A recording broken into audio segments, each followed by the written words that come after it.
Hey, welcome everybody. Welcome to the show. And today we got another barn burner for you. The Trump chain is has been going all week here on the Future Conflict channel. I'll be honest with you. I the pessimistic part of my brain wouldn't allow me to kind of like plan for what happens if everything goes right. I was only kind of worrying about what Same. happens if things go wrong. Like even like if he wins, what happens if the Blue Dawn starts a bit early, right? By the way, Blaine, with Trump back in office, Blue Dawn, the prophecy of Blue Dawn is setting up as we speak, I think. We're in the dark times right now, though. This is lame duck territory, and it's dangerous. Right. This is the danger zone. This is like the old linear danger area, that you're crossing in the woods. Once you get over the other side, it can be good. But but we said that on Wednesday. Anyway, so I mentally was ready to go for bad things, right? Yeah, no. You sorry, I was just highlighting something. You don't have to read it. Anyway, anyway, but the funny thing is I hadn't prepared for what happens if everything goes well and nothing crazy bad happens, like out of the gate. So because of that, I just thought, well, fuck, let's talk about some fun stuff. And so that's what we've got today. Fun stuff like time for justice and Trump's foreign policy. Two things I'm very interested in. We're going to kind of start off with where we began or where we ended on Wednesday when we played that Steve Bannon video where Steve Bannon is absolutely going hog on. He's like, Trump's going to be magnanimous and kind, but we can't afford to do that. And he's, whoa, holy cow. Gifted 5 Future Conflict members. Thank you, brother. Appreciate you. If you didn't get a chance to get at that, you gotta activate the. I can't remember how you do it, but yeah, I can't either. Activate it's somewhere in the chat options. In the chat options to be able to accept gifted membership. So thank you, Patrick. That's awesome. I appreciate you supporting the channel. It's times like this when we can really use it. It's one thing for you guys to show up. That really means a lot to us. But the fact that you're willing to put your money behind our efforts, that's humbling to say the least. Anyway, so yeah, we've got some stuff to talk about today. Like I said, we need to. You can't let any of these people off the hook. I mean, there are legitimate criminals that were in the government.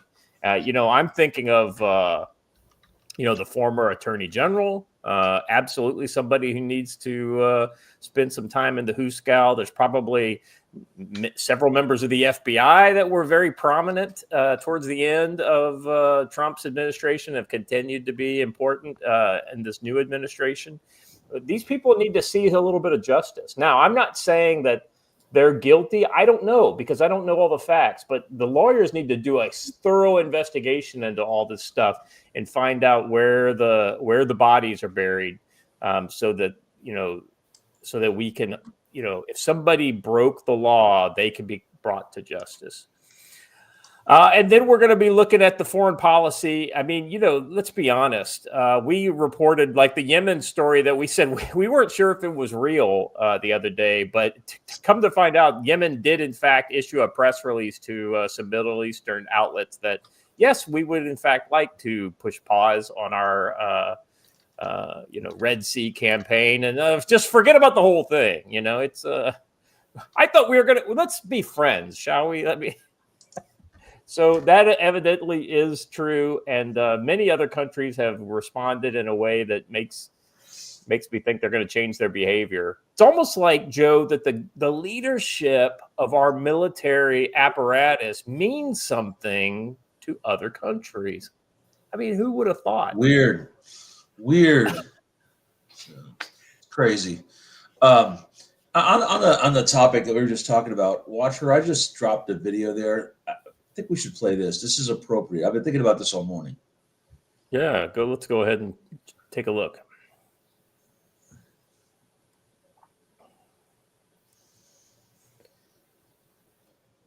Watcher. Or somebody. Oh, sorry. You guys couldn't hear me. Yes. Well, hold on. I'm getting it ready because I didn't have sound. Make no mistake. It's not revenge he's after. It's a reckoning. It's a reckoning. Facts. Absolutely. Good morning. Absolutely. What's funny is that the DOJ has suddenly decided, after 4 years of trying to prosecute a president, that suddenly they don't prosecute presidents. It's almost like they're afraid, and they're trying to backpedal as quick as they can. I don't know. It's all pretty interesting, and I saw some pretty interesting tales that Michael Fanone, or whatever he wants to call himself, the fake Capitol Police officer, is hiding in the mountains waiting for Trump to come raid him, which I think is glorious, and we should oblige him. I think that's absolutely a perfect idea, because he admits on video, actually, that he reported some magazines stolen from his belt by MAGA supporters. But on a body cam video, he admits to another guy that he took them and took them home. So a little bit crazy. I mean, how cheap are you to? I mean, magazines are about the cheapest thing. I mean, why do you need to steal mags? You're a communist? I don't know. Yeah, that's true. Yeah, you're reappropriating your civic property. Well, it's just interesting. I think though that I'll keep saying it, and everyone will roll their eyes and sigh at me, but it is not over until he is in that office, and that does not happen until afternoon on January 20th. You have a long road to get there, and we're going to see some opening moves maybe tonight. So, hey, real quick, we've got a couple things lined up for our justice segment, but if you guys, I mean, I see a lot of you guys in the chat right now that I interact with on X on a regular basis.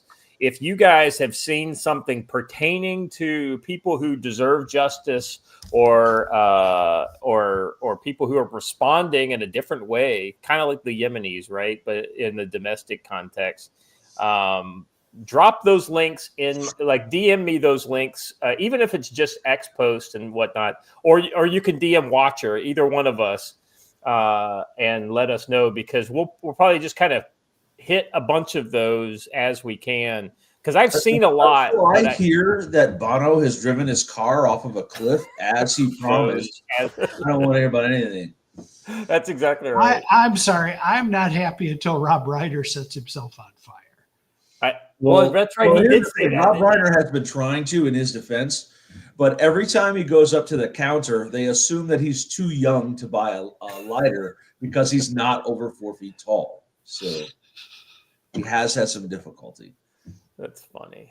And they put the gas pump so high. It's so high. All right, let's jump into. So as normal with the heavy domestic shows, we'll be relying on our Rumble links for most of this. So if you are a subscriber over on Rumble, you can go over to Rumble now if you choose, and just watch the whole show there without any kind of delay. But if you want to hang out on YouTube first and then move over, that's fine too. We like to push you guys from YouTube over in a block, because when we get like a 50 to 75 person hit on Rumble, we usually get an algorithmic pop, and it brings in even more people. So you guys do it however you want, but we're going to do the odds and ends over here on YouTube first, and then we'll transfer. One more thing to point out, and this is a hat tip to Blaine. Yeah. In the first Blue Dawn novel, and in the whole Blue Dawn universe, the entire chain of events that leads to the Second American Civil War all occurs during the transition period between the election and the inauguration. That's Just right. throwing that out there. I was waiting, though, for AOC to call him the pretender during the traitor president. Yeah. No, that was Mike Pence. But you know what? I think JD Vance would be a better. Can we go back and can we do a special edition of Blue Dawn where we get JD Vance in? And there's no eye patch. Nothing is better for me than the one meme I saw that said a Marine Corps corporal is now going to be able to push around Marine Corps generals. Yeah. This is proof of the E4 mafia is alive and well. Oh, for the record, if y'all thought that the Marine Corps ball was ridiculous every year and the Marines were outlandish every year, this year it's going to be particularly lit. But Joe, when was the last time a Marine was in the White House in either position? There's Marines in the White House every single day. No. I mean, like in the office. I don't even recall. I don't know if ever. Hold on, I'm going to look this up. That's what I'm saying. Hold on. I'm going to look it up. Because let's be honest. I mean, okay. Let's be honest. J.D. Vance has as good a chance as anybody to be the next president after Trump, assuming that everything goes well. You know, God forbid if something bad happens to our main man, you know, he will become president. I imagine that the trade-off will be he has to pick Donald Trump Jr. as a running mate. I think you're about to see Trump for the next 40 years. Not that that's a good thing. Well, I mean, let's be honest. Julius Caesar. I was gonna say the reincarnation of Julius Caesar looks to be born in the person of Barron Trump. I mean, you know the way that kid is. I saw the best meme yesterday. It said Barron touching Trump's arm, and it says, "Don't worry, Father. I'll make sure the Twinks are turned over to Rob O'Neill." Right. So I can confirm. Military.com ran an article about it. J.D. Vance is the first Marine in any high office. Yes. You guys know I'm a partisan for the Army, but man, I'm proud of the fact that we now have a Marine in there. I know that the Marines are the only armed force allowed to go armed inside the White House. Inside the White House, that's right. I think it would be great because on the Marine Corps birthday, the party at the White House is going to be awesome. Just unbelievable. What was the only building not burned during the sacking of Washington, D.C.? Does anyone know? Marine Corps Barracks. Marine Corps Barracks at 8th and I, out of respect. So. Out of fear. Dear silent drill team, you better be goddamn tight. Let's get through this part real quick. Watcher, good to see you. Any big news with you? Sure. Why don't I just show this to the chat? And most of them are. The idea was to say, not really. And then I was. Yeah, I get you. But I just want to show the chat a picture, just a little picture. If you're wondering what I'm working on, I do have a little proof of work here, and I think you're all going to enjoy it. This is the herd's newest little calf. I mean, that's cute. Out midnight on the day that Trump won. And we are having a bit of a, hey, what should we name it? Personally, I like Victory, Vic for short, because he's a little boy. But yeah, we've got a lot of great comments in here. So. This is how much of a cow nerd Joel that you're there with has made me. Is I can name the two crossbreeds that made that cow. So same. Oh, I love it. Yeah, that's a Pinewood Mashona right there. Well, yeah, I'm not a big fan of naming meat, but if you're going to let it live, then we don't. Taco. His name should be Taco. I went with Trump Licious. Trump Licious was good.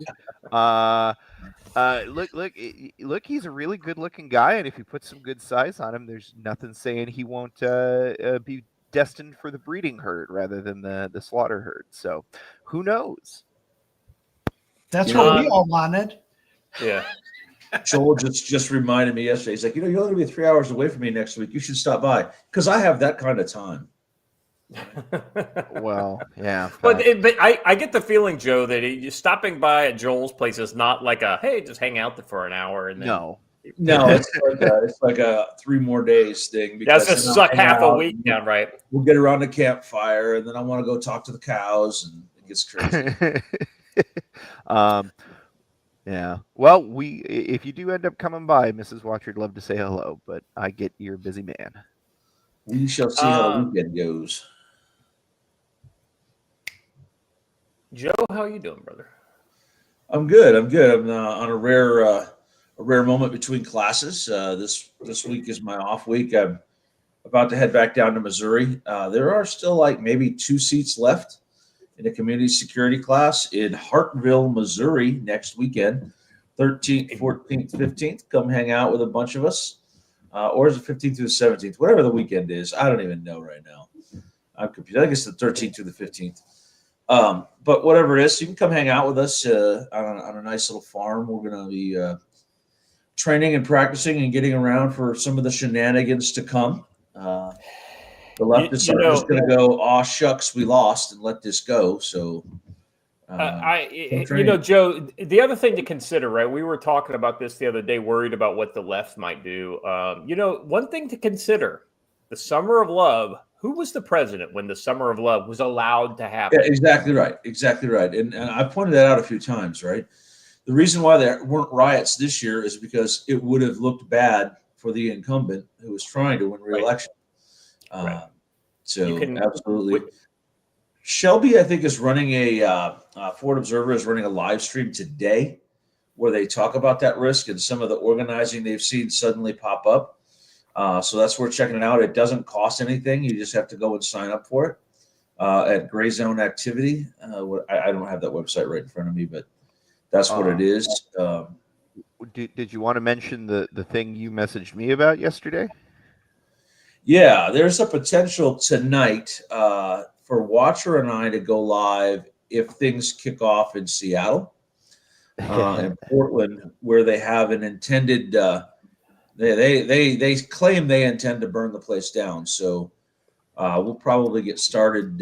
Little riot watch is in order. We'll do a little riot watch tonight. So if you guys make sure you include me, if you do the messaging in our group, let me know because I'm on. That would be Saturday morning for me, so I'd be able to hang out with you guys. Oh, kick ass! Yep, I actually think we may do that. But the only thing that may throw a little wrench in there was I was gone for a week, and now Allie's been gone for a week, and she gets home somewhere in the middle of that. So I may have some time I have to spend with the wife. So, amen, brother. Well, nothing wrong with that. Nothing wrong with that.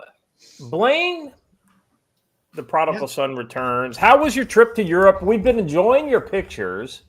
On X, you posted all the appropriate Roman locales. I loved when you posted that picture right there of the forum in Pompeii. I was able, within an hour, to post my picture of me in that same location. So I love that. I was able to even find one with the same columns that you had, but just from a different angle. I thought that was ironic, but anyway, how was it, brother? It was good. My wife and I did a cruise of the Mediterranean, and I took a page out of Joe's books, which you should be doing, which is learning to walk on uneven terrain, and nothing is more uneven than the roads in Pompeii. Oh, you got that Greek right. roads in Delios and everything else. I mean, and I walked. There wasn't a day we didn't do 5 miles or more walking on, rugged roads. And I gotta be honest with you, it's been good for me physically, and it's a thing we should all be doing. And if you're not paying attention to what Joe's doing in Tactical Wisdom, you're making a huge mistake. Get out, move around, put pack on, do something. Yeah. I mean, real quick, we had a good time. We got a lot of the European reaction. Well, not a lot, but we got some European reaction while we were there during Trump winning. It was great waking up and watching CNN's absolute meltdown live and watching, Trump do his acceptance speech. It was beautiful. Every aspect of it was fantastic. It was a great birthday present for me. Couldn't have been better. Everything worked out great. Blaine, there was all of the meltdowns and the copium has actually made me consider installing TikTok on my phone. Right? Just for the glorious salt. No, don't do it, Joe. Don't do it. Don't allow that app. I get it. Actually, this new phone from K actually bans it. It will not let you download it, so that's okay. Good. Whoa! Hey there. Hold a second. We got another Ammo's Currency gifted 5 future. Thank you, brother. Man, you guys are being so kind to us today. We really appreciate it. Throw something in the chat there so we can get some of your thoughts up on the screen here for people to listen to. In the meantime, random PNW guy 84, $10 on Rumble says, Joe, I have 2 guys on the ground in Seattle who will be giving me updates on potential riots. If you want them to look for anything specific, I'll pass along the PIR. And Jay Clark, listen, I laid that course, so obviously I was at the top of that hill too. I just want to share a fun little bit of Don advice out there. Listen. If riots do kick off this year, as we kind of expect them to do, remember that a brilliant strategy would be to rent a U-Haul truck and then grab like 5 or 6 friends and run around and find all those pallets of free bricks that they're just leaving laying around and go build yourself a house. That's right. It seems like a lot of work.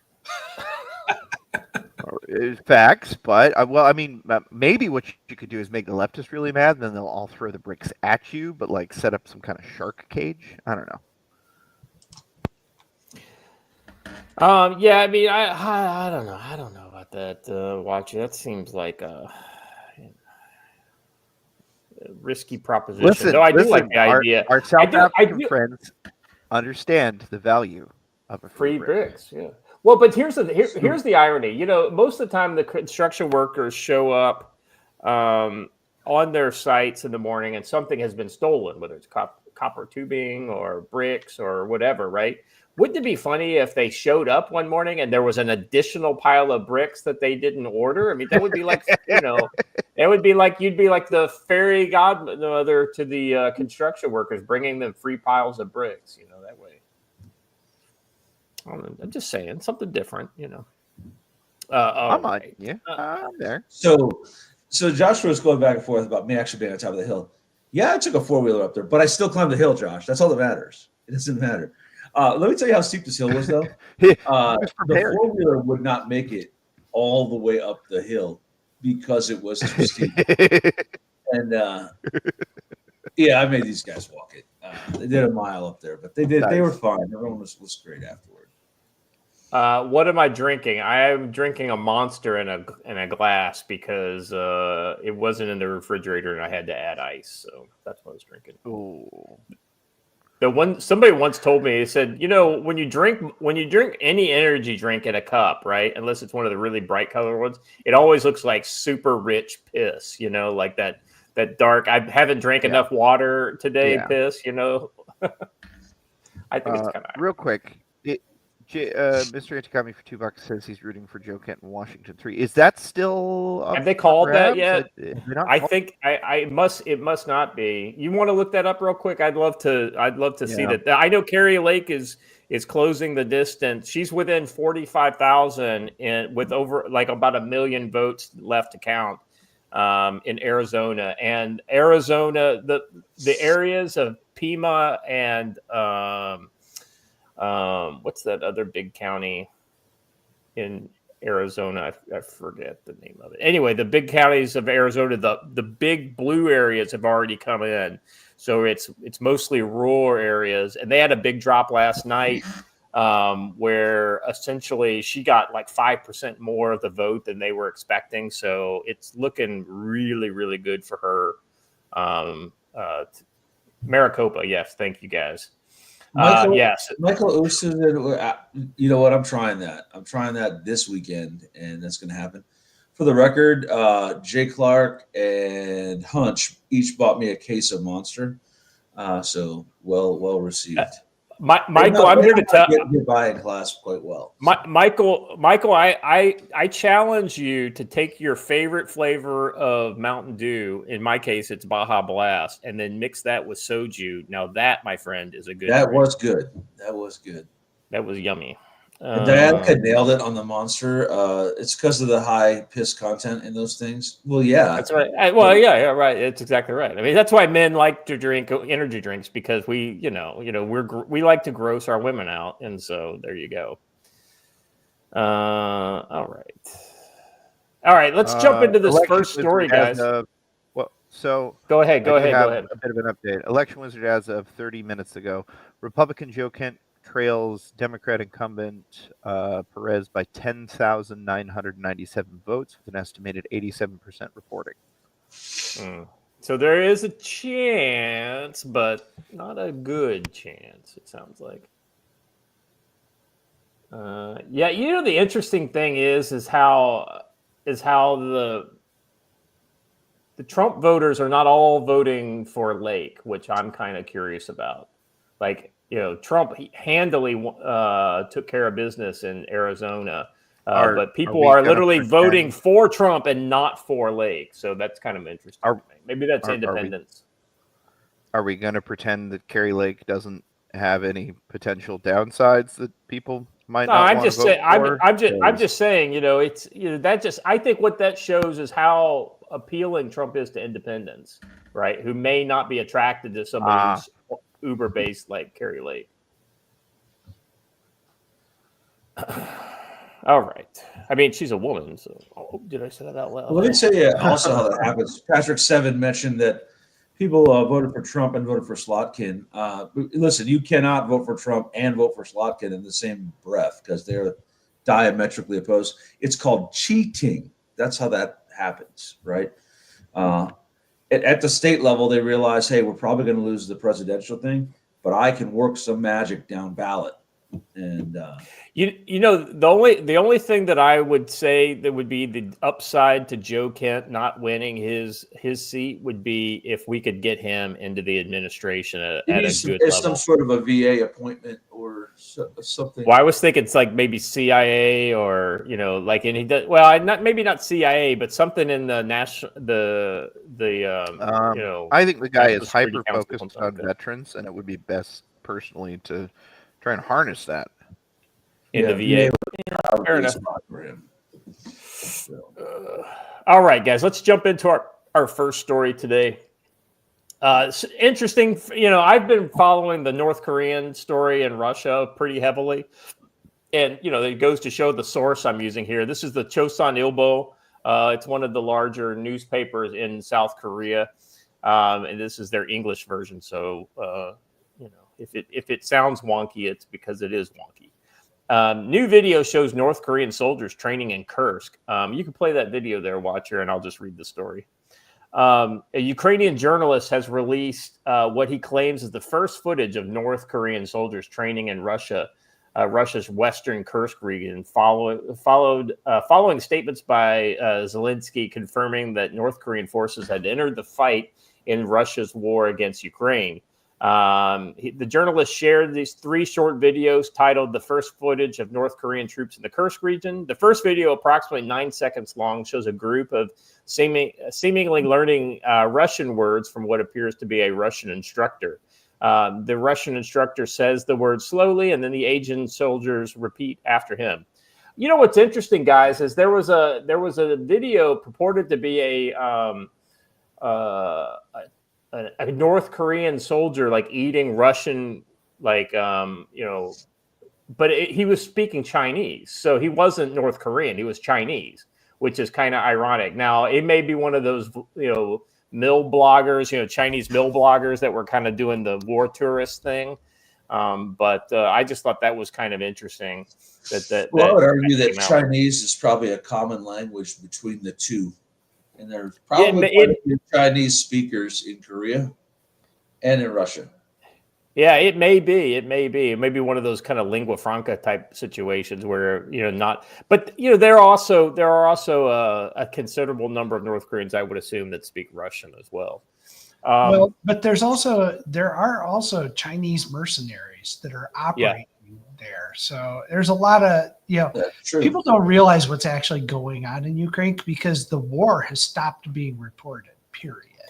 Well, that and when you've come across a dead Asian body, if you're Ukrainian, right, you just assume it's one of these, Eastern province Russians, because many of the people from Siberia and, further east have Asian features. A lot of Inner Mongolians were, north of, or not Inner Mongolians, but Mongolians north of the Mongolian border. Outer live in Russia.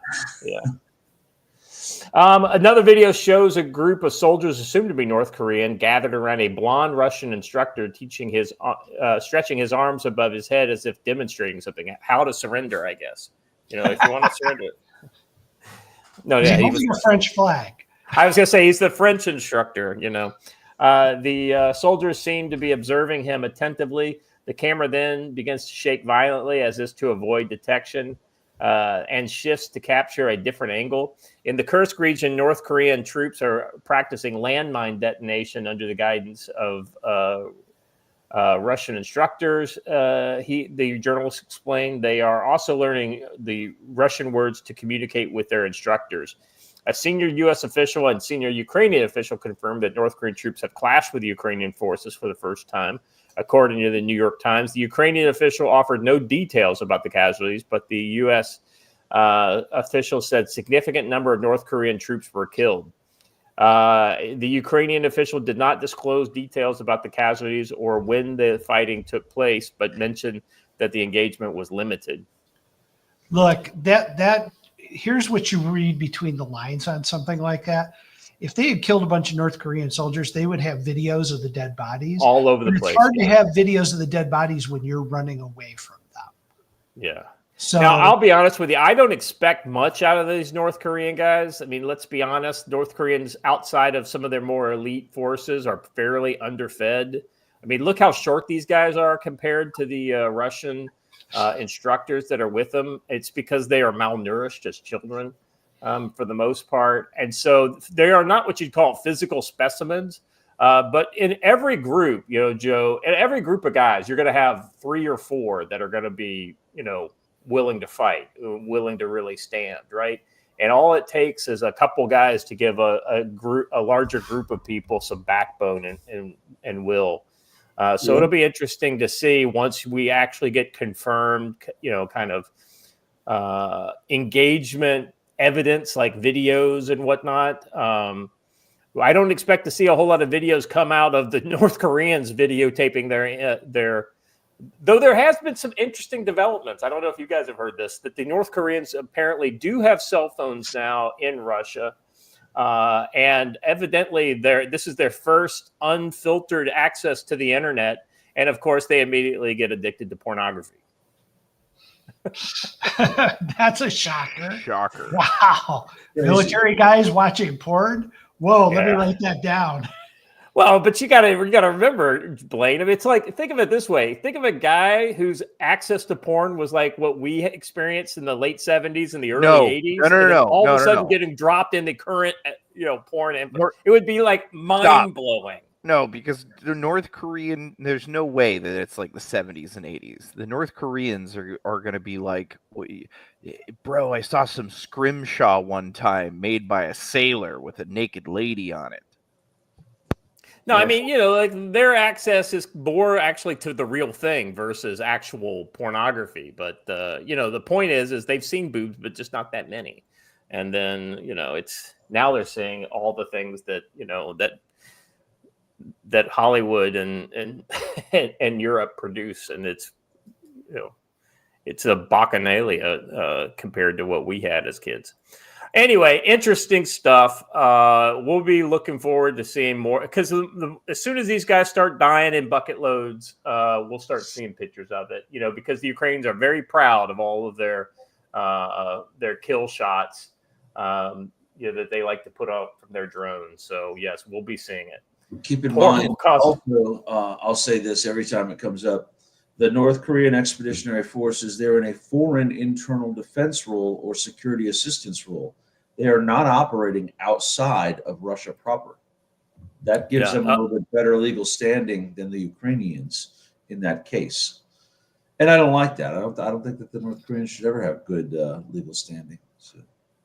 Yeah, well, I mean, it's one of those kind of things. I'm rather ambivalent to most of the Russians and Ukrainians at the lower level, but I'm not ambivalent to North Koreans. North Koreans are communist slaves. I feel bad maybe on the individual level, but the fact that they're willing to continue to fight for their regime, fuck them. I sent you back, Scott. How do you really feel? I know. Which changes what I said by 0%. By 0%. It's just my personal kind of own view on it. The interesting thing is that back in the War on Terror, when everyone wanted to kill, like Al Qaeda and things like that, I look forward to coming to, to Korea and actually getting to fight communists. I felt like I missed out my chance when the Cold War ended. So communists are the the real enemy. So, I mean, based. I know people have like to call themselves anti-communists, especially like heavy metal singers and things like that on podcasts. And I appreciate the sentiment, but I've actually spent a considerable number of years of my life hoping to actually get to fight communists. So. All right. Well, anyway, enough about me.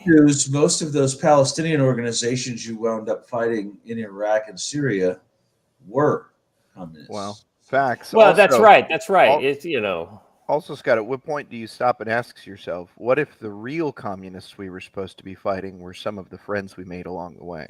The good news is Scott turned them into good communists. So, well, in point of fact, the communists are all fascists now. I mean, it's like there's no good communists to kill, except for the ones in our own country. That's not true about the fascist thing, because I was told the definition of fascism changed. Yeah, now it's things the left doesn't like.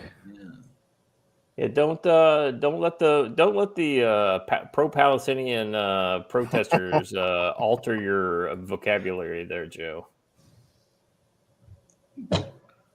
The cool thing about Montana, I haven't encountered a single Palestinian yet.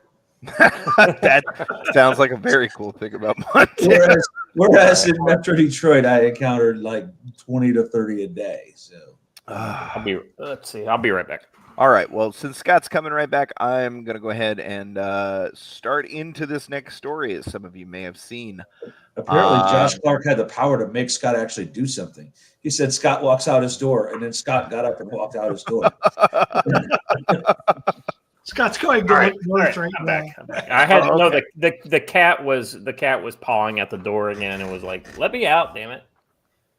Israel says it carried out a ground raid into Syria, seizing a Syrian citizen connected to. Okay, so this may not seem like much, but this is a big deal.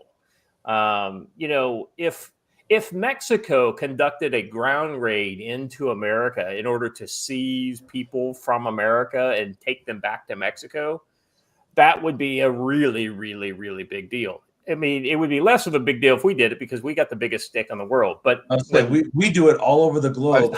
I know it's less. It's funny that you'd say this because there's actually a big kerfuffle about that right now. You lost me at where Mexicans were sneaking across the border into the U.S. I was like, yeah. And well, I you know what I'm saying. I'm saying like the actual, like the military were to do it. Wait a second, maybe they are doing it. Anyway. Well, it's just, it's a difference when we let them versus when they come over anyway.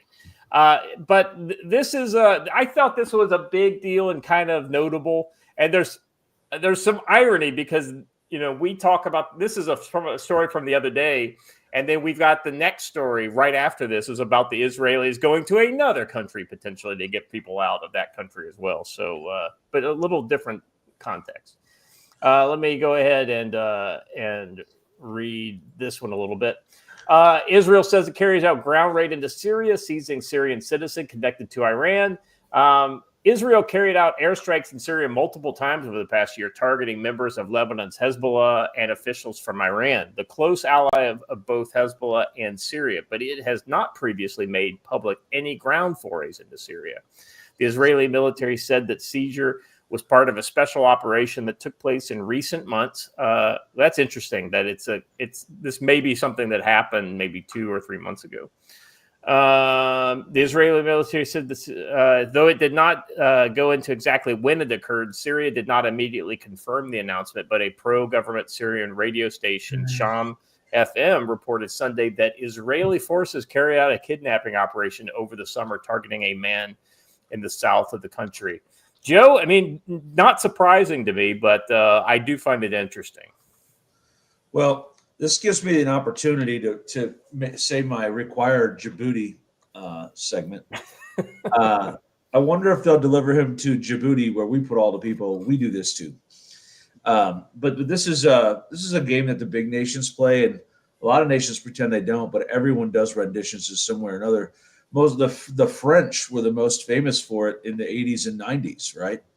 The French used to rendition people all the time. Like they got a couple guys who went in for medical appointments, whatever. When they went under, they woke up on a plane headed back to France.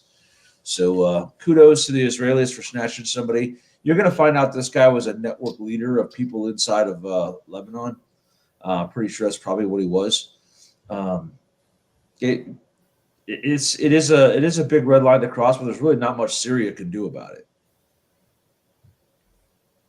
Yeah, I mean, it's this is just another little piece in the kind of larger conflict that's going on, and while Israel has absolutely gone after Hamas and Hezbollah both in Lebanon and the Gaza Strip, they've consistently gone after Iranian assets wherever they are located, at least in this neighborhood, right?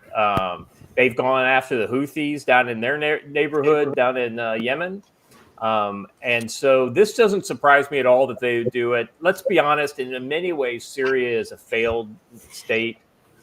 Turkey occupies large swaths of Syria to the north. The U.S. occupies areas of Syria in conjunction with the Kurds in the east. And Syria is, like the story said, has been getting bombed on a regular basis by Israel. So not surprising at all. And I wouldn't be surprised if we didn't see this type of thing happen again in the future. In fact, Trump recently, there was the discussion. I can't remember who it was. I want to say it was like Dana White or somebody. Anyway, somebody was recently riding on the airplane with Trump. He said that Trump drew an accurate map of the Middle East and put U.S. troop numbers on each country, and said this is how many troops that we have in each of these countries. And Syria had 500 in between the Turkish forces in the north and the Syrian forces in and around. He says we need to get these 500 out. He's like right now they're in between all these, and they're nothing but a speed bump if Turkey and Syria decide to get serious against the Kurds. And he's Turkey absolutely literally right. threatened us with that too at one point. That's exactly right. Now, Turkey's been a little more kind of, they haven't been trying to rattle our cages too much in Syria recently, but let's be honest, that would, with the instability in that region, that's something that could change literally overnight. So Trump is already moving to, and I'd like to see him pull out all the U.S. forces in Iraq too. The only places I think we have a legitimate, maybe kind of for small numbers would be maybe Jordan, Saudi Arabia, some of these countries where we have security, like long-term security assistance missions with that are not combat missions. I think those might make sense, but other than that, get them out. Well, listen, Scott. According to Kamala, they were never there. Mission, if you try hard enough. Say that again, Watcher. You were pretty quiet there. Oh, I said, hey, listen, Scott. Every mission's a combat mission if you try hard enough. That's true. Well, depends on how much Call of Duty you're playing at night.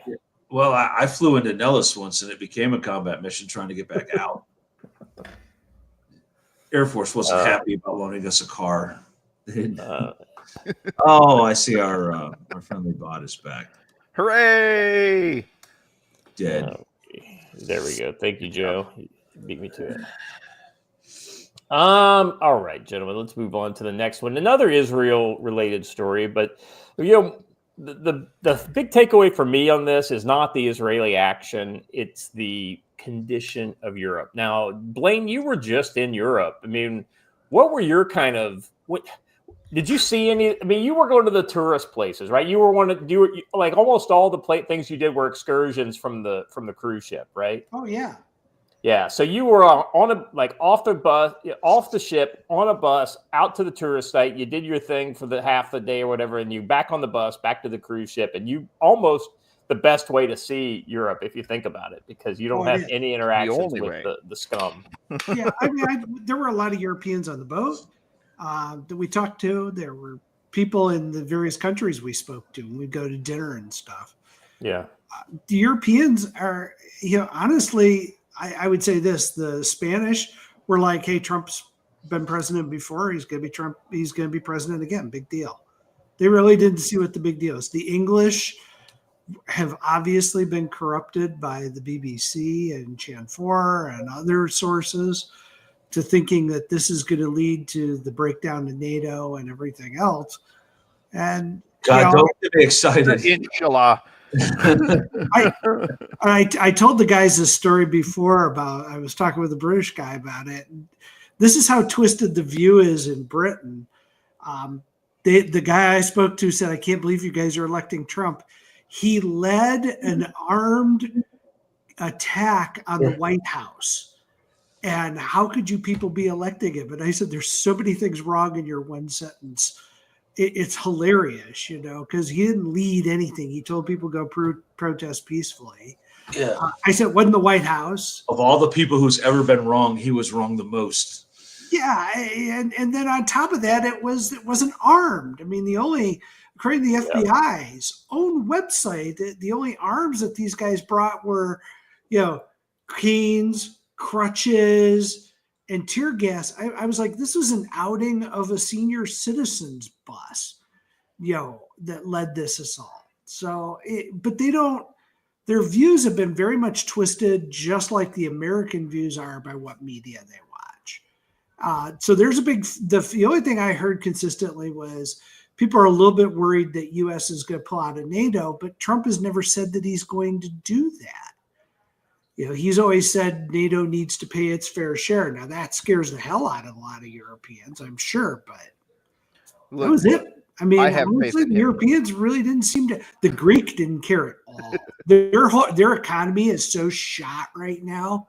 They're like, we don't care. We hate the EU, and we hate whatever the EU stands for. That was all we got politics out of the Greeks. Well, the irony is that the Europeans just, they're living in they've lived in crap for so long. It's like, we've kind of said this on this show before. They don't make anything that the rest of the world doesn't already make, right? With the exception of maybe Swiss watches, Louis Vuitton purses. I mean, maybe some of the sports cars, but there are other countries that make sports cars. So that's a matter of just options, right?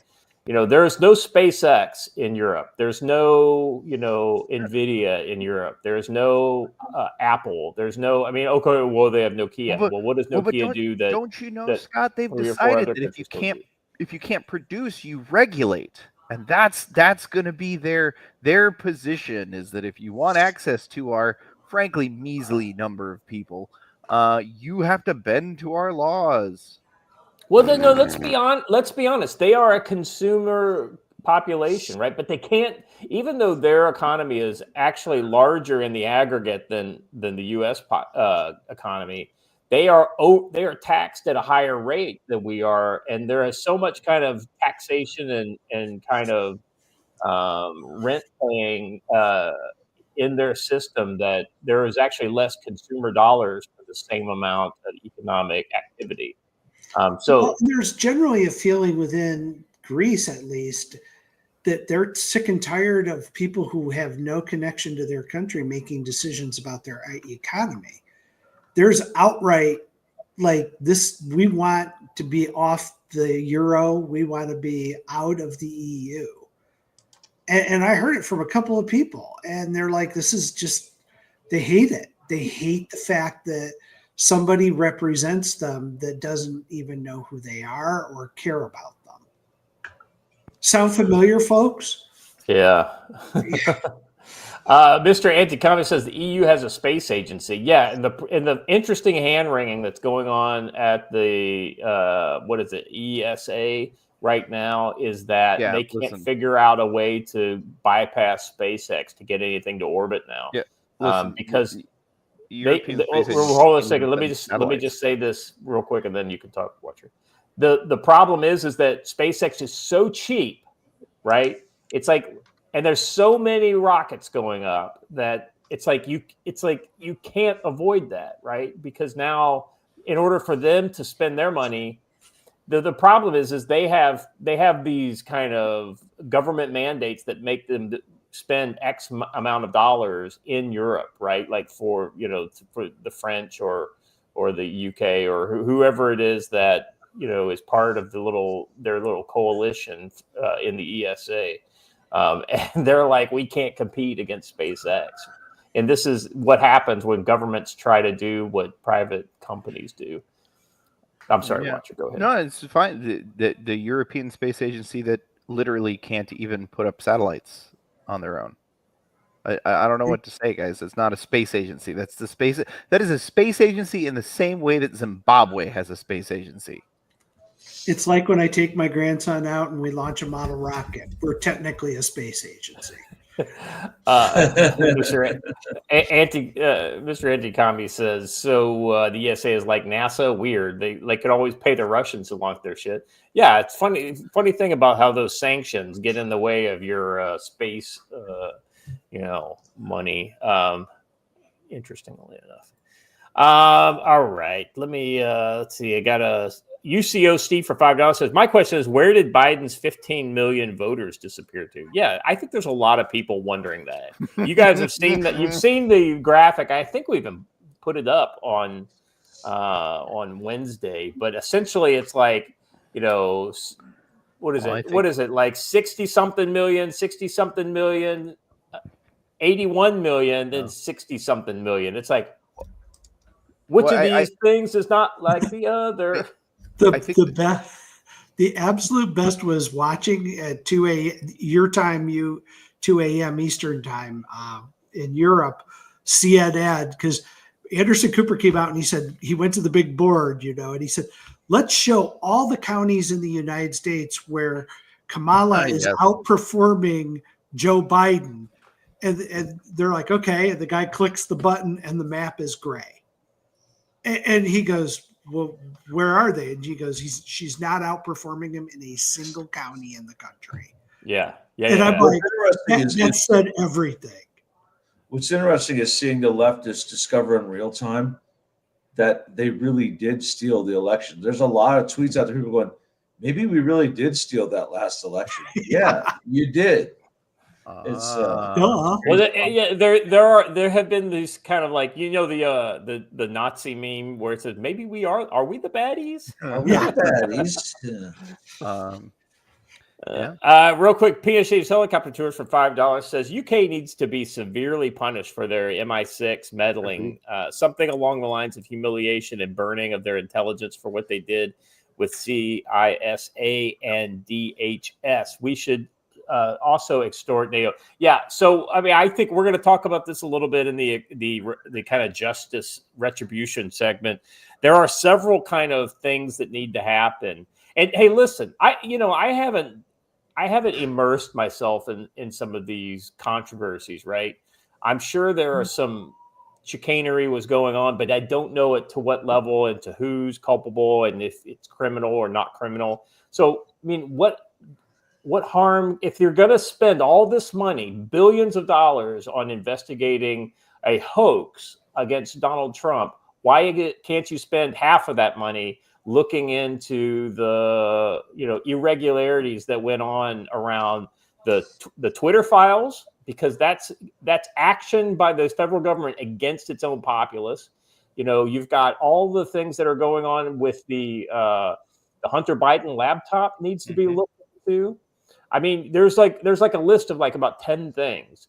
And so I think that there should be honest investigations looking into all these things, because it goes back to high level government corruption that directly affected American citizens. Yeah, I think pretty clearly that the Russiagate is going to probably be the first item of business. But after that, there's a lot of shit. Yeah, Robert Mueller, that motherfucker. Peter says helicopter tours for $2 said, would Biden burn the establishment for a promise of a family pardon and protection by the Trump administration for Gail? Wouldn't it be interesting if he went state's evidence, essentially? Him and Hunter went state's evidence on everybody. People trying to talk about playing nice with Hunter Biden. I've even heard Don Jr. say that. I'm sorry. Did you forget what was on that laptop? No. Watch it. You got to split the baby and you got to separate the baby in the bathwater. No. Listen, and then you comment, right? So I think that the gun charge against him is absolutely bogus and he should go away.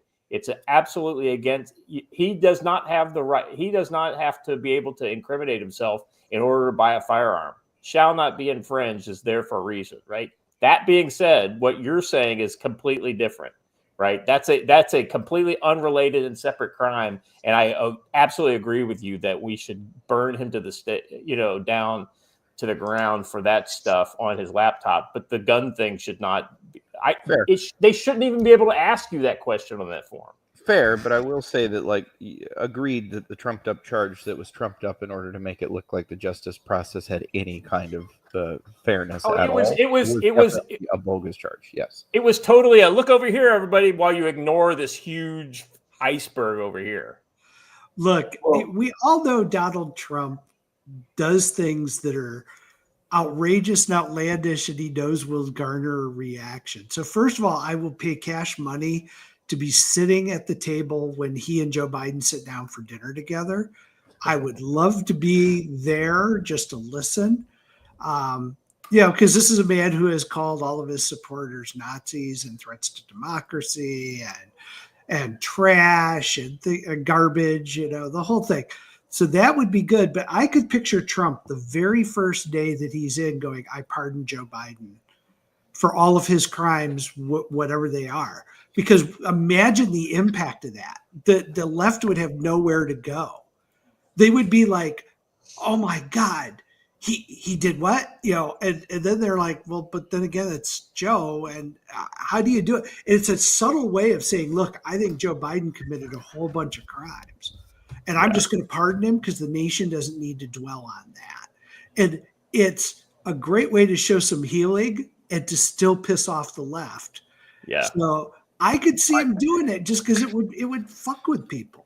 I understand where you're coming from, but I and many others I have spoken to believe that one of the worst things you could possibly look. We can't have healing without rectification.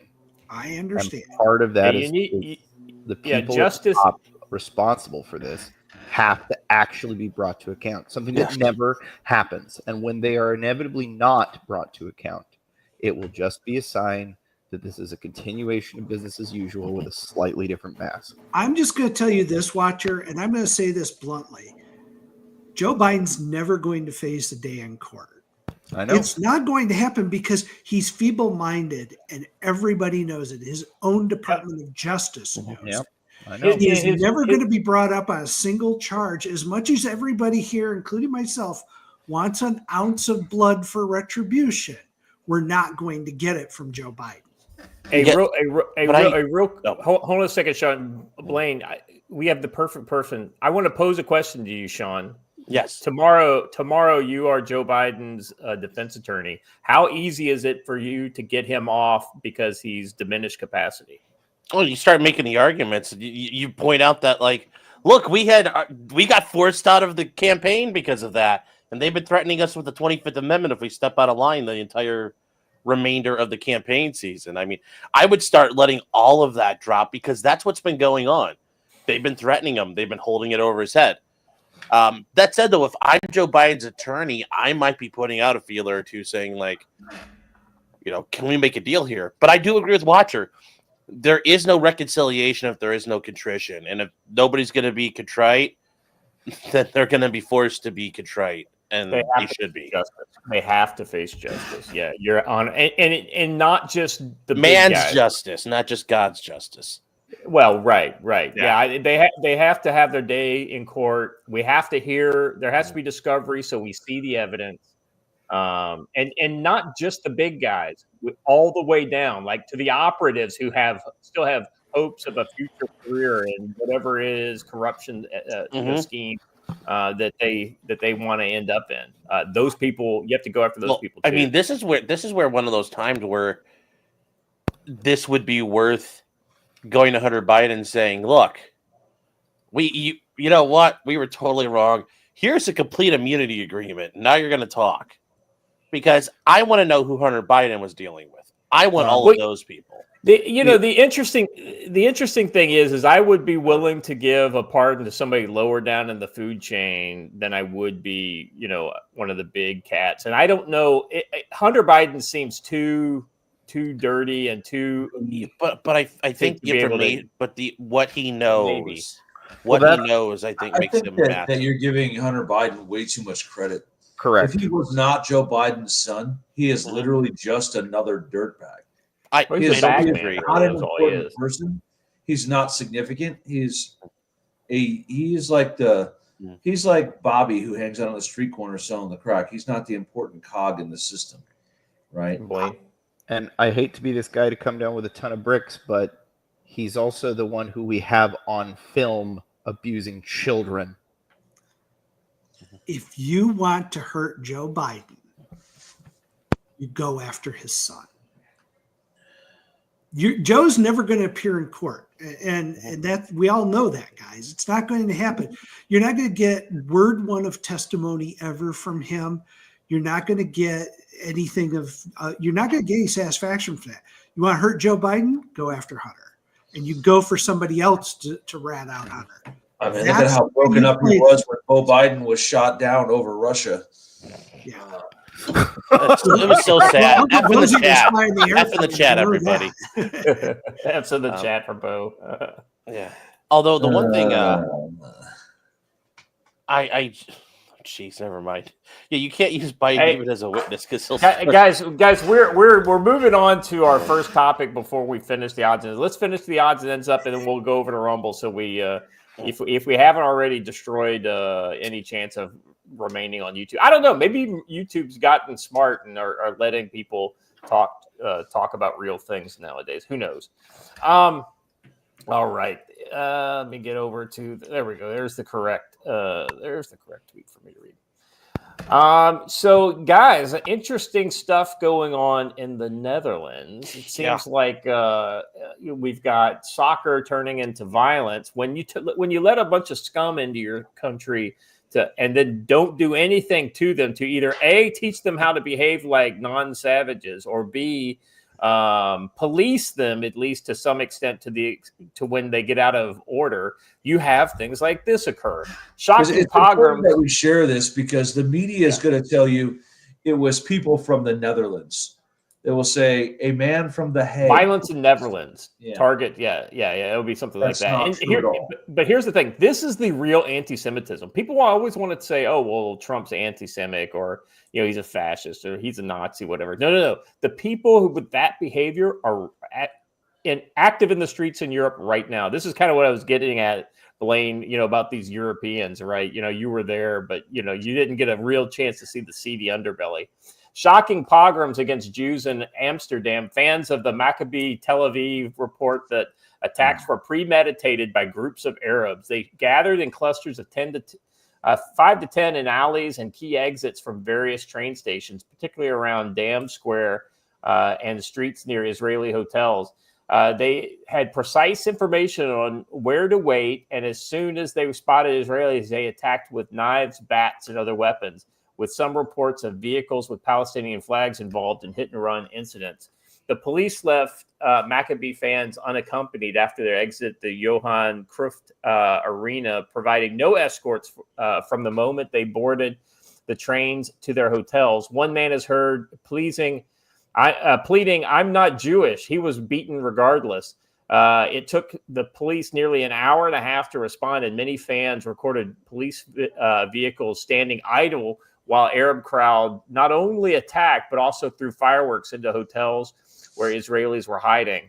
One fan managed to escape after a terrifying hour reached Amsterdam airport covered in blood and injuries, expressed his frustration, saying, "The Dutch police sold us out and let the Arabs lynch us."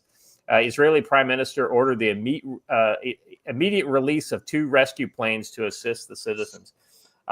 We've got some video here, man. This is pretty hard to watch. I mean, the fact that this is supposedly happening in the most civilized place on earth, which is, is said to be Europe. I mean, garbage human beings. I mean, Trump's not even in office yet, and we have Israel running an NEO out of the Netherlands. Out of the Netherlands. I've told my friends, I was like, listen, I hope you've seen Europe, because it's almost getting too late to really see Europe, unless you go like what you did, Blaine, which is very controlled, a lot of security, very, that there's no immigrants on a cruise ship, True. And then so kind of moving on with the story to the next part. You've been on a cruise ship, my friend. Well, I mean, maybe it's a immigrant cruise ship, but I don't know. My parents cruise all the time, Joe. I mean, Ask them what the workers on the ships look like. I know they're foreign workers, but they're not immigrants. They're foreign workers. They're hired and they're screened by the company.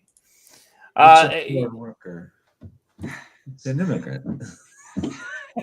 Look, it was mostly Filipinos working on the ship. Right, that's right. I'll take a Filipino worker any day of the week, brother. All right, here's kind of like part 2 of the story, right? So, following severe incidents against Israelis in Amsterdam, the IDF is preparing a rescue mission, coordinating with the Dutch government. The mission will use cargo aircraft and include medical and rescue teams led by the IDF Home Front Command. The attacks, they're in basically a 2-front war right now, and yet they're able to go and save their citizens from Europe.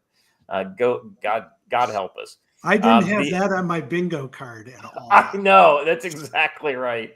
The attacks reportedly targeted fans. So all right. So anyway, we got the rest of it, and I find this incredible, honestly, guys.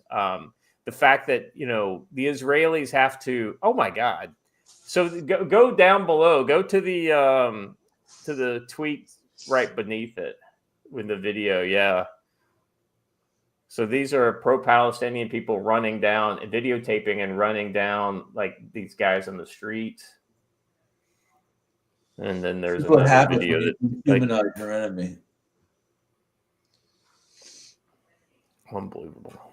Yeah, I've seen the one video where the guy gets flushed out into one of the canals, and he's just out there like treading water. It's gotta be absolutely cold trying to get away from him. But it is kind of funny that the Palestinian guys can't swim. I like this. It says, breaking, IDF prepares intense wave of airstrikes in Amsterdam.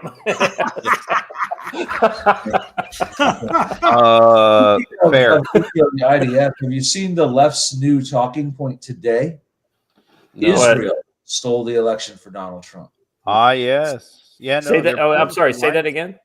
Israel stole the election for Donald Trump. For Donald Trump. Yeah. I haven't seen that. But that doesn't surprise me.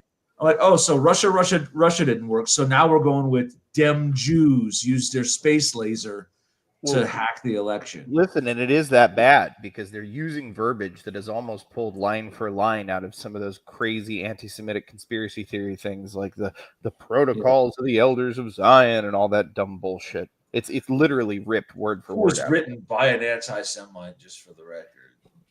I love it. You've already got the leftist trolls. They're not trolls. They're worthless people saying things like, Mario Goebbels should be your new name. Why didn't you mention the Maccabee fans started beating taxi drivers and tearing down Palestinian flags from the homes of why are there Palestinian flags next to where you've got Israeli cheering during the moments of silence for victim of Spanish flood and chants of death to Arabs? Have you been to a soccer match before? I mean, have you seen the just absolute terrible things that soccer supporters say about each other? Yes, they do. Hold on, stop. Press X to fucking doubt. No goddamn way were they chanting death to Arabs I don't think so No, either. But my point is that even if that were the case, even if they did that in the stadium, that doesn't excuse any of the things that these scum did outside of the in the streets of the Netherlands. And I'm surprised that this hasn't been chalked up to soccer hooliganism, quote unquote. Well, I mean, they're just having fun. Honestly, if you told me it was like Israeli soccer hooligans clashed with pro-Palestinian soccer hooligans, I might buy that, but that's not what this looks like at all. It seems to be entirely one-sided. And trust me, if it was just kind of Israeli hooligans versus Netherlands hooligans, the IDF wouldn't be sending airplanes. Trust me, they got other things to worry about. There's clearly some targeting going on here, and Joe, I wouldn't be surprised if you got some IRGC cells in action in the Netherlands in the last 24 hours. We've talked about ways Iran could get at Israel without shooting. That's it right here, right? That's exactly it. So. Yeah. All right. Anyway, so I thought that was an interesting story, and it just kind of goes to the kind of conflict that we're going to see going forward. These, no matter how happy we are that Trump is in the White House, I mean, he can't do anything about Europe imploding on itself, which is potentially what could happen in the next 4 years. Speaking of Europe imploding on itself, if you want to know the reasons why the people of Europe may not be happy about their lot in life, now we're seeing the English version of the Dutch farmer protest because, once again, the communists that are absolutely embedded both in the elected levels of government and also the bureaucracy and have gone after the farmers again. This is a story from the Telegraph. Jeremy Clarkson furious as farmers' mass IHT protest blocked while pro-Palestinian marches continued. It's a mass protest by farmers against Rachel Reeves' inheritance tax raid has been blocked. Jeremy Clarkson has claimed the former Top Gear presenter, who was amongst hundreds of farmers who had planned to attend a major demonstration on November 19th against the government's inheritance tax on their land. However, the National Farmers Union said that legal issues meant that only 1,800 members of their would be allowed to attend a lobbying event, and that that protests would simply turn up in numbers in Westminster in streets and open spaces. Imagine the irony of asking a tyrannical government for permission to protest said tyrannical government and then being mad when they tell you no. Well, this happens every day in D.C. You can't protest without a permit. I have a newsflash. Free men don't ask permission. They get called insurrectionists later, but they do what's right. You have but listen, don't worry, because the lapdogs have said tyrannical government. Scotland Yard have said this isn't true. No, no one has been banned. Oh, you can totally come. Well, wait a second. We've got examples of what happens to men who are successful in turning out huge crowds in London recently, and look what happened to Tommy Robinson, right? And he is now in prison for contempt of but if you dig into that, do you know what his contempt of court was? Oh, it was for doing just normal things, telling exactly right. Journalism, literally reporting on who was inside the courtroom, landed him in jail.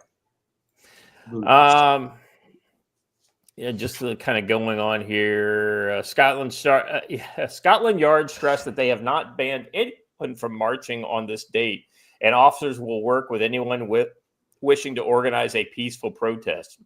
Bullshit. Let's see. In an interview with the Sun newspaper, Clarkson said he had to book a coach. He booked a coach to London to protest alongside farmers from Cotswolds, but he has now been forced to shelve his plans. Perhaps if I draped my tractor in a Palestinian flag, it would be different. It seems that if you were just from Stop Oil or protesting about Gaza, you can do whatever you want. But that's farmers, next level Do it. Yeah, What happened? exactly right. Yeah, talk about a troll. The farmers are treated differently by the government. That is waging an all-out war on the countryside. We wanted to protest it in a dignified and sensible way, which was why I had booked. So the irony is that it's not like yeah. So he says it right here. He says, which is why I had booked a coach rather than causing a disruption with tractors and farming vehicles. And so what caused this, right? So last week, Rachel Reeves, the Chancellor of the Exchequer, used her budget to end the practice of letting all farmers pass on their estates without inheritance tax, instead placing a 20% tax on assets worth more. That's 1/5 of all your assets over $1 million. And let me be honest with you, those farms out in England are really expensive because you have to per be acre is insane over there. Oh, absolutely insane. It's nothing like, farms here in America are pennies on the dollars of what these farms in England are. I bet she got a check from somebody to do that. Somebody I bet so too. And it's not only that, but if you guys have ever watched Clarkson's farm, he points out, and he's doing this for fun, and he gets paid. Yeah. He's a multimillionaire, but he's also, Amazon is basically subsidizing his farm. And it is still an absolute Herculean effort to generate profit on that thing with all the obstruction and all of the government interference. So his first year in business, he lost money farming. Well, he made like 46 bucks profit or something like that. It was just crazy. Yeah. And yes, this is, he's showing it. And for like all the other farmers out there, you don't see that don't have that ability, who aren't getting help. They're all getting burned, and that'll just kill them. And the proof is in the pudding, right? A lot of the farmers initially, when Jeremy Clarkson got into the farm game, were said, "Oh God, here we go again. This is just a big buffoon. It's going to be a circus." Blah blah blah. So they see the first season of Clarkson's farm, and absolutely the farming institutions and farming people in the UK have absolutely changed their mind on Clarkson. He's raising awareness of the issues they face. Exactly right. He is the biggest advocate for issues the farmers face in the UK today. So, I like it because I like Top Gear. I like the Grand Tour, and he does a great job of telling the farmer's story. And he introduced real kind of farming people on the show, and so it's. And we've seen this happening across Europe, whether it's France or Belgium or Netherlands, right? The Polish farmers were doing the same thing. So this is absolutely a trend. There is a clearly some kind of a movement against farmers in Europe. When they want to go after your food, they probably want to control the people.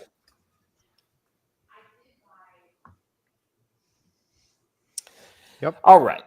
Gentlemen, let's close up shop here on YouTube and let's move over to the Bonginos. And we've got some spicy stuff to talk about because we're going to get into the justice. We're going to get into the justice that needs to occur in this country. Let's be honest, in order for us to heal, we need this thing to happen because otherwise it's all for nothing. All right, go around the horn real quick. Blaine, last words for our YouTube audience. Hey, I just found out that my upcoming book Tenure is going to be in a based book club offering. Cool. If you haven't bought a copy of or reserved a copy of Tenure, please get a copy of Tenure. It's really good. It's just. It's basically the Punisher going after the woke. And if you like stories of retribution and justice that involve raw violence, that's what this book's about. Revenge he's after. It's a reckoning. Yeah. I like the subtitle on it. The cancel culture gets canceled. And it doesn't come out until what, like January? January. Yeah. But we've had some very positive pre-reviews on it, and so I recommend you guys take a look at it. I'd love to give a review for my audience, Blaine, if you got a spare copy around. I actually can make that happen this afternoon. You are both a scholar and a gentleman, my friend. Joe, any final thoughts for the YouTube crowd? Don't let off the gas. We're not out of the woods yet. We need to make it all the way to the afternoon of January 20th. Yeah, so we've just begun. Pray for peace, but prepare for war, my friends. We've just begun. Sean, final words? Yeah, it's this is a race in and of itself. The next 70 some days. Yeah, 100%. If the mods could start dropping the link to the Rumble in the chat, that'd be awesome. Watcher, close us out here. Any final thoughts? No. Watcher thoughts. I was muted. Great. Yeah, just real briefly. I know we were more looking for final thought. This is more of an ad in line with what everybody was saying. But talking about being prepared, if you are looking for a way to ensure your family's supply of beef, despite what might happen with petrochemicals and various other market forces, hit me up after the show. We'll get talking about some cool opportunities. But yeah, I'm gonna preview. My final thing will be, and Watcher, once this clip is over with, you can just go straight to the exit video. But this is my kind of a preview for the things that we're going to be talking about, and and this is also a hat tip to Blaine's post. I think it was your post earlier today talking about Kareen's swan song at the podium. So let me share this here. How does this administration message to millions of Americans that they're going to wake up day after the election if Trump won and have their rights stripped away, that democracy would crumble, and the president said today we're going to be okay? So how do you square that? I can't square that. I'm going to square that in a way that hopefully makes sense, because I've been answering this question multiple times. The American people made the decision. There was an election 2 nights ago. There was. And it was a free and fair election. And we respect the election process. We do. And Americans spoke. And so the job of the president is to make sure we respect that. The job of the president is to make sure that we have a peaceful transfer of power. That is what the American people deserve. And that's what we're going to, it's not complicated. It's truly as simple as that. As simple as that. The president-elect invited him to the White House. You know why? Because that's customary. That is customary. That is what you do. If you respect what the American people decided, that's what you do. And that's what the president's going to make sure that the Trump transition has what it needs, which is being led obviously by our chief of staff here. Why? Because the president wants to lead by example. It's not complicated. It really isn't. And she hasn't answered the question yet. To people who are fearful based on what the messaging was about the state. Well, now you're just twisting everything around, and that's really unfair. No, it is. No, Jackie, it's unfair, because I've been standing here trying to be very respectful to what happened the last 2 nights ago. Being respectful. I've been standing here saying that we respect the decision that the American people made. I've been standing here and saying that the president's going to put the American people first. I've been standing here talking about how the president's going to make sure that they get what they deserve, which is a peaceful transfer of power. I do not appreciate having my words twisted. That is, I am being very clear, very, very, very clear about what the president wants to do, and the vice president. We want to make sure that we deliver for the American people. They deserve a peaceful transfer of power, and that's what you're going to see. Thanks, everybody. And I'm out. All right. Question. I'm still not going to answer your question, and I'm She's out. like, deuces. All right, guys. And speaking of deuces, goodbye, YouTube. We'll see She's you also over like, 2, 0, 1. It's 11:59 at Radio Free America. This is Uncle Sam with music and the truth until dawn. Right now, I've got a few words for some of our brothers and sisters in the occupied zone. 3, 6, 4, 6. The chair is against the wall. 3, 6. The chair is against the wall.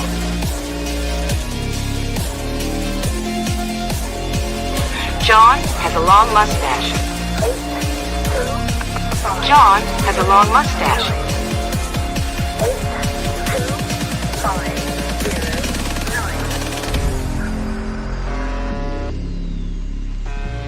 It's 12 o'clock, Americans, another day closer to victory. And for all of you out there on or behind the lines, this is your song.